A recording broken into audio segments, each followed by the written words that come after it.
സങ്കീർത്തനം 105 1 തൊട്ട് 22 വരെയുള്ള വാക്യങ്ങൾ.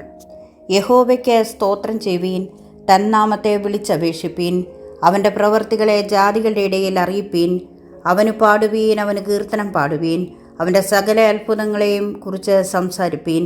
അവൻ്റെ വിശുദ്ധ നാമത്തിൽ പ്രശംസിപ്പീൻ. യഹോവയെ അന്വേഷിക്കുന്നവരുടെ ഹൃദയം സന്തോഷിക്കട്ടെ.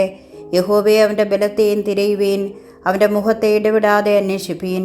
അവൻ്റെ ദാസനായ അബ്രഹാമിൻ്റെ സന്തതിയും അവൻ തിരഞ്ഞെടുത്ത യാക്കോബിൻ മക്കളുമായുള്ളവരെ, അവൻ ചെയ്ത അത്ഭുതങ്ങളും അവൻ്റെ അടയാളങ്ങളും അവൻ്റെ വായുടെ ന്യായവിധികൾ ഓർത്തുകൊള്ളുവീൻ. അവൻ നമ്മുടെ ദൈവമായ യഹോവയാകുന്നു. അവൻ്റെ ന്യായവിധികൾ സർവ്വഭൂമിയിലുമുണ്ട്. അവൻ തൻ്റെ നിയമത്തെ എന്നേക്കും താൻ കൽപ്പിച്ച വചനത്തെ 1000 തലമുറയോളം ഓർക്കുന്നു. അവൻ അബ്രഹാമിനോട് ചെയ്ത നിയമവും ഇസാക്കിനോട് ചെയ്ത സത്യവും തന്നെ. അതിനെ അവൻ യാക്കോബിനൊരു ചട്ടമായും ഇസ്രയേലിനൊരു നിത്യനിയമമായും നിയമിച്ചു. നിന്റെ അവകാശത്തിൻ്റെ ഓഹരിയായി ഞാൻ നിനക്ക് കനാൻ ദേശം തരുമെന്ന് അരുളി ചെയ്തു.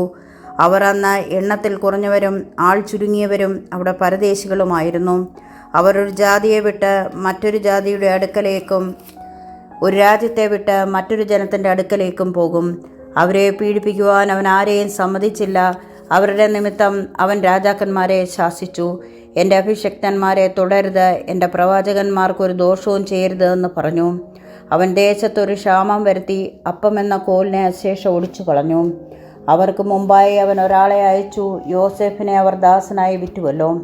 യഹോവയുടെ വചനം നിവൃത്തിയാകുകയും അവൻ്റെ അരുളപ്പാടിനാൽ അവന് ശോധന വരുത്തുകയും ചെയ്യുവോളം അവർ അവൻ്റെ കാലുകളെ വിലങ്ങുകൊണ്ട് ബന്ധിക്കുകയും അവൻ ഇരുമ്പ് ചങ്ങലയിൽ കുടുങ്ങുകയും ചെയ്തു.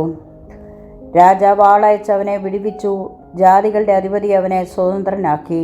അവൻ്റെ പ്രഭുക്കന്മാരെ ഇഷ്ടപ്രകാരം ബന്ധിച്ചുകൊള്ളുവാനും അവൻ്റെ മന്ത്രിമാർക്ക് ജ്ഞാനം ഉപദേശിച്ചു കൊടുക്കുവാനും തൻ്റെ ഭവനത്തിന് അവന് കർത്താവായും തൻ്റെ സർവ്വസമ്പത്തിന് അധിപതിയായും നിയമിച്ചു.